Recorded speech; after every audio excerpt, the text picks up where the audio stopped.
We were just talking about the Jazz Fest, Phyllis answered him. What about it? Oh, I was just remembering that I haven't done my invitations yet, Carol told Tony as he plopped down into his chair.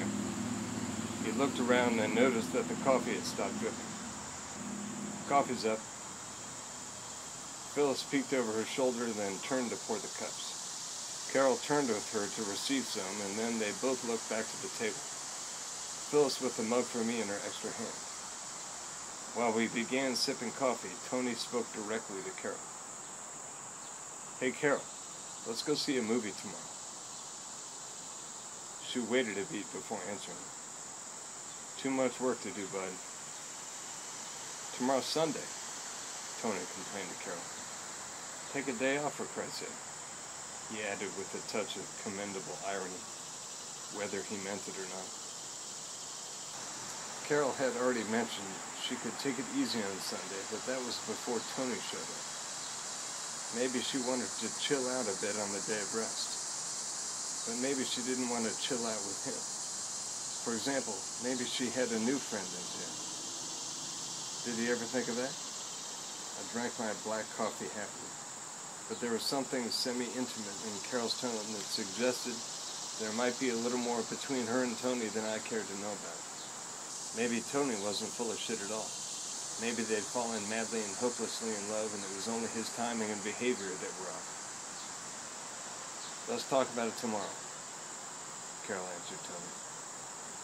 Phyllis then cut Carol and Tony off by asking how the coffee was. Good, I told her. Mine needed milk, but I had to stick to my choice. Carol was the first to finish, and when she did, she smiled briefly as if to apologize for something and stood to go. I'm going to excuse myself, if y'all don't mind. Of course not, said Phyllis. But Tony made a grumbling noise and shook his head. Good night, babe, Phyllis added. She stood and gave Carol a kiss. Good night, Michael, Carol said, passing me as she rounded the table toward Tony. She bent over next to him and kissed his forehead. Good night, you. And again he let out a grumbling noise, but nothing else. Carol stood and moved to the door. And thanks again for all your help today, Michael. It was a treat to have a helper over there. Don't mention it, I said, though I loved the fact that she did mention it. We'd had a long, hard day together. Nobody could take that away from us.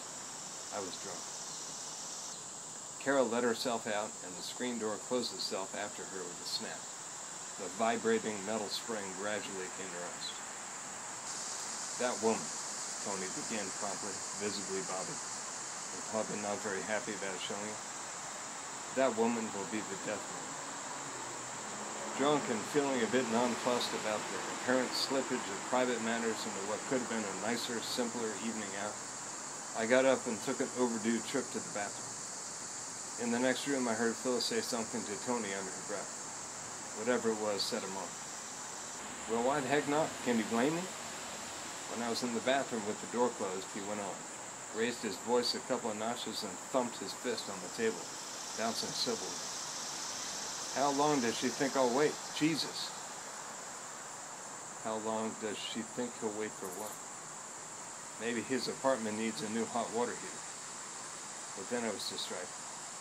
I looked in the mirror and saw that I looked as drunk as I felt. Bloodshot eyes with small, puffy crescent cities below them. Curiously, handling myself over the toilet brought circulation to the scene and some minor swell. Something that's been known to happen on rare occasions in strange women's bathrooms. Between Carol's calm, tough voluptuousness and Phyllis's zany, aggressive hard body, I had all the sexual abstraction one might need. I was also tired.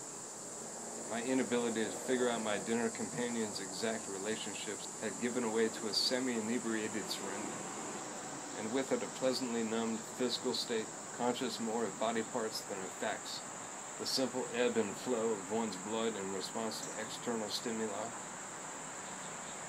In the kitchen, Tony was standing by the back door with a beer, but not in a way that suggested he was leaving.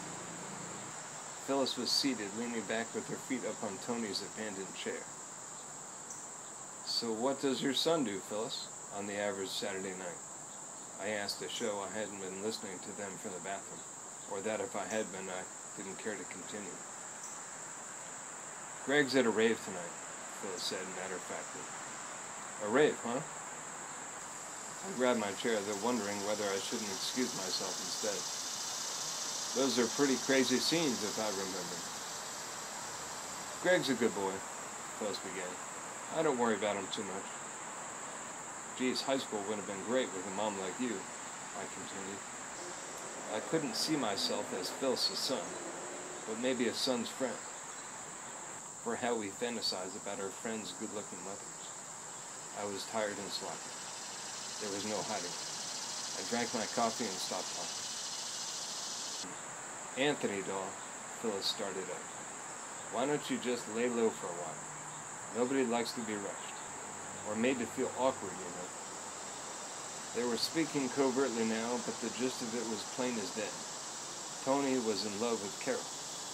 Understandable. The question was whether Carol felt at all the same about Tony. Didn't seem possible. Maybe she used to, but didn't anymore. Or maybe they'd had a fling, but Carol had grown out of him. The substandard exception that proves the glorious rule. On the one hand, my desire to know about Carol's past was intense, but I cared little about the Tony chapter, if there was one. It detracted from my fantasy, whereas other elements only fueled it. After coffee, I would go. My night was over. Then Tony beat me to it. I'll see you two. Thanks for dinner, Phyllis, he added. And then with a smirk, he turned and shook my hand, a gesture of politeness from a man whose spirit was wounded and semi-public. See you back at the ranch, Big M. Big M? Sure. Yeah, you bet, Mr. T. Don't forget your beers, Tony, Phyllis reminded him. There were at least 6 or 7 warm ones still in the box on the floor by the fridge. Keep them, I'll get more. Tony stepped out into the backyard, which was half lighted by a spotlight near the steps. He disappeared through it. The screen door cracked at the end of its reach and then snapped shut again, and the spring did its jiggle. Phyllis sighed, then smiled, shaking her head, and started to talk. She was suddenly mellower than she had been all night. Dinner had softened her edges. She was tired and partly amused. Bet you wish you never came, huh? I sipped coffee. Why do you say that? Oh, I'm just kidding, really. Did you have a good time? Did you like the redfish? Sure I did. But the cat was halfway out the bag, and I couldn't help but pull it the rest of the way out by its tail. So what's the story between Tony and Carol, if you don't mind me asking? How much time do you have? I have a little time, I guess, I told Phyllis, trying to act disinterested again. For better or for worse, I had all the time in the world.